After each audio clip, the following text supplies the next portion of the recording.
Hello my dear চুলগুলো, আজকে আমরা পড়বো 4:1 মাল্টিপ্লেক্সার সম্বন্ধে। 4:1 মাল্টিপ্লেক্সার মানে কতগুলো নাম্বার অফ ইনপুট আছে? দেখ, চারটে হচ্ছে নাম্বার অফ ইনপুট, চারটে number of input. Select line কটা? 4 কে আমরা লিখতে পারি 2 স্কোয়ার। তাহলে নাম্বার অফ সিলেক্ট লাইন কটা? দুটো। তাহলে সিলেক্ট লাইন কটা? দুটো। আর আউটপুট কটা? আউটপুট তো অলওয়েজ একটাই হয়। দেখ, একটাই আউটপুট আমাদের আউটপুটে আছে, যেটাকে আমরা ওয়াই বলে লিখেছি। তাহলে কটা সিলেক্ট লাইন? দুটো সিলেক্ট লাইন, S1 আর S0। S1 আর S0 এর কম্বিনেশনের উপর নির্ভর করে যে কোনো একটা ইনপুট আউটপুট অব্দি প্রোপাগেট করবে I0, I1, I2, I3 এর মধ্যে। চারটে ইনপুট, যেটাকে আমরা লিখেছি I0, I1, I2 and I3। আশা করছি বুঝতে পেরেছি। তাহলে দুটো সিলেক্ট লাইন, তাহলে কতগুলো কম্বিনেশন পসিবল? আমরা জানি দুটো থাকলে যখন এই দুটো নাম্বার থাকে তাহলে কতগুলো কম্বিনেশন পসিবল? 2 স্কোয়ার, অর্থাৎ চারটে কম্বিনেশন পসিবল। মানে 0 থেকে 3। এটা তো আমরা অনেকদিন আগে থেকে শিখে আসছি। তাহলে 0 কে আমরা কি লিখি? 0 0। 1 কে লিখি 0 1। 2 কে লিখি 1 0। আর 3 কে লিখি 1 1। আশা করছি বুঝতে পেরেছি।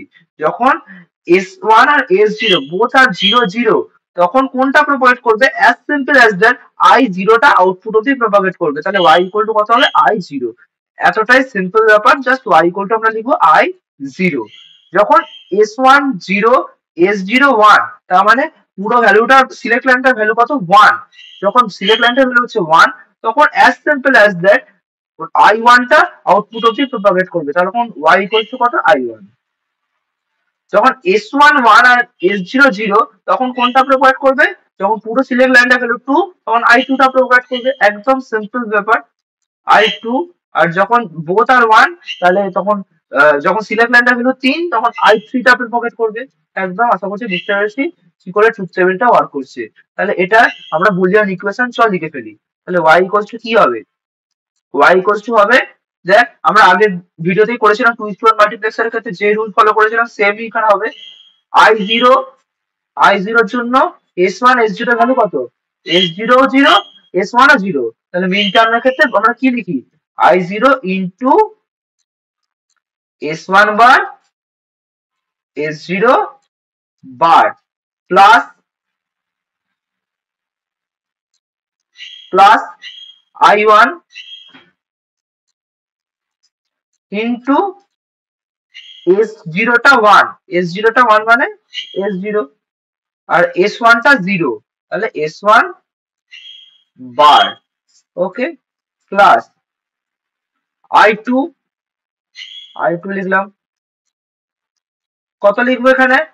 S0 টা 0, তাহলে S0 বার। আর S1 টা 1, তাহলে নর্মাল S1। তারপর কত আছে? I3 plus I3। S0 1, S1 1, তাহলে বোথ নর্মাল ভাবে বসে যাবে ইন্টু S0 S0 আর S1, এটা 0। দেখ, আশা করছি বুঝতে পেরেছিস কি করে ইকুয়েশনটা লিখতে হয়। চল এটাকে আমরা লজিক্যাল সার্কিট দিয়ে ইমপ্লিমেন্ট করি। এবার আমরা বুলিয়ান ইকুয়েশনটাকে সার্কিট দিয়ে ইমপ্লিমেন্ট করবো। স্যার, বুলিয়ান ইকুয়েশন সার্কিট দিয়ে ইমপ্লিমেন্ট করার জন্য তোরা নর্মাল ভাবে ইমপ্লিমেন্ট করতে পারিস, কিন্তু এর কিছু শর্টকাট টেকনিক আছে, সেটাকে আমরা শেখাই। তাহলে জিনিসটা জটিল হবে না, কারণ এটা নর্মাল ভাবে ইমপ্লিমেন্ট করতে পারিস, কোনো সমস্যা নেই। কিন্তু এখানে চারটে যেহেতু টার্ম আছে, অনেক সময় সার্কিটটা জটিল হয়ে যেতে পারে করতে গিয়ে। সেটাকে আমরা চাই খুব সহজ ভাবে কি করে ইমপ্লিমেন্ট করা যায়। তার জন্য আমরা কি করব? তার জন্য আমরা যেটা করব, খালি সিলেক্ট লাইন গুলোর উপর ফোকাস করবো। খালি সিলেক্ট লাইন গুলোর উপর ফোকাস করবো। আমাদের কটা সিলেক্ট লাইন আছে? S1 আর S0। দুটো সিলেক্ট লাইনকে আমরা এখানে নিয়ে নিয়েছি, S1 আর S0। আমরা প্রথমটাকে করি I0 into S1 bar S0 বার। দুটোই বার আছে, দুটোই বার থাকা মানে কি? দুটোকেই আমাকে নট গেট অ্যাপ্লাই করতে হবে। এটা হচ্ছে S1 বার, আর এটা হচ্ছে S0 বার। ঠিক আছে, আমরা কি বললাম? খালি ফোকাস করব সিলেক্ট লাইন গুলোর উপর। সিলেক্ট লাইন গুলো কি আছে? গুণের ফর্মে আছে। তাহলে গুণের ফর্মে আছে যখন, আমরা এখানে নিলাম দুটোকে গুণ করে দিলাম। ঠিক আছে, আশা করছি বুঝতে পেরেছি যে এটার সাথে গুণটা কি আছে? গুণটা আছে I0। তাহলে জাস্ট এখানে যে আর একটা প্রোব অ্যাপ্লাই করবো, সেটাকে নাম দিয়ে দেবো I0। ঠিক আছে, দেখ বুঝতে পেরেছি নাকি? নেক্সট আমরা করব I1 S0 বার S1। তাহলে দেখ S0, দেখ এখান থেকে আমরা S0 কে টেনে নিয়ে গেলাম। দেখ এটা হচ্ছে S0। ঠিক আছে, আর আছে কি? S1 বার। তাহলে S1 বারকে আমরা নট গেটের পরে থেকে নেবো। আশা করছি বুঝতে পেরেছি। তাহলে খালি আমাদের সিলেক্ট লাইনের উপর ফোকাস করবো, খালি এই দুটোকে আমরা অ্যান্ড গেট দিয়ে জুড়বো। এবং আর একটা সাথে কি আছে I1, তাহলে আমি আর একটা এখান থেকে প্রোব নেবো, প্রোব নিয়ে I1 নাম দিয়ে দেবো। আশা করছি বুঝতে পেরেছি। দেখ থার্ডে কি আছে I2 ইন্টু S0 বার S1, তাহলে S0 বার যখন আমরা নট গেটের পরে থেকে নিয়েছি, আর S1 যেহেতু নট গেটের আগে থেকে নিয়েছি, দিয়ে এই দুটোকে যুক্ত করেছি, যুক্ত করে ওর সাথে কি আছে আমাদের I2, তাহলে আর একটা প্রোব নিলাম, নাম দিয়ে দিলাম I2। দেখ আশা করছি বুঝতে পেরেছি। দেখ আমাদের লাস্ট টার্ম কি আছে I3 into S0 into S1। দেখ এখানে আমরা জাম্পার ইউজ করেছি যাতে না বলো, এটা হচ্ছে S0 এর লাইন আর এইটা হচ্ছে S1 এর লাইন।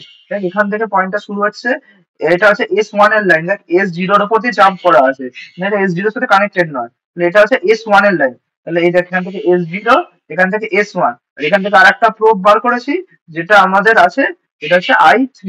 তাহলে এই চারটে আমরা এখান থেকে আউটপুট পেয়ে গেলাম। তাহলে চারটে আউটপুটকে কি আমি কি করব, চারটে আউটপুটকে যোগ করবো। যোগ করবো মানে কি হবে, যোগ করবো মানে সিম্পল আমরা অর গেট দিয়ে যুক্ত করে দেবো, সিম্পল আমরা অর গেট দিয়ে যুক্ত করে দেবো। দেখ চারটে আউটপুট খালি যোগ আছে, তাহলে যোগ আছে যখন চারটে আউটপুট আমি খুব সিম্পল ভাবে চারটে আউটপুটকে নিয়ে এলাম, একটা অর গেটে ইনপুট করে দিলাম, তাহলে চারটে আউটপুট অর গেট দিয়ে যোগ হয়ে গেল, তাহলে আমরা আউটপুটে পেয়ে গেলাম। এটা হচ্ছে 4:1 মাল্টিপ্লেক্সারের সার্কিট ডায়াগ্রাম। দেখ কি করে ইমপ্লিমেন্ট করলাম আমরা সহজ করে বলে দেওয়ার চেষ্টা করি। দেখ প্রত্যেকটা পার্ট আমরা আলাদা আলাদা করে ইমপ্লিমেন্ট করবো, খালি আমরা ফোকাস করবো সিলেক্ট লাইন গুলোর উপর। খালি S1 বার S0 বার এগুলো তোরা নিজেদের মতো ইমপ্লিমেন্ট করবি। S1 বার S0 বার সব কটাকে আমরা অ্যান্ড গেট দিয়ে ইমপ্লিমেন্ট করলাম, এবং প্রত্যেকটার সাথে একটা করে এক্সট্রা প্রোব বুঝলাম যেগুলোতে করে আমরা ডেটা গুলো ইনপুট দিলাম, I0 I1 I2 আর I3। এই যে চারটে আউটপুট পেলাম, চারটে আউটপুটকে খালি আমরা অর গেট দিয়ে যুক্ত করে দিলাম। তাহলে এটাই হচ্ছে আমাদের 4:1 মাল্টিপ্লেক্সারের সার্কিট ডায়াগ্রাম। এর কথা বলছি ক্লিয়ারলি বুঝতে পেরেছিস? যদি তো কোনো সমস্যা থাকে তাহলে কমেন্ট সেকশনে জিজ্ঞেস করতে পারিস। তো মিলতে হবে class May, bye bye. If I make you crazy, just take it easy.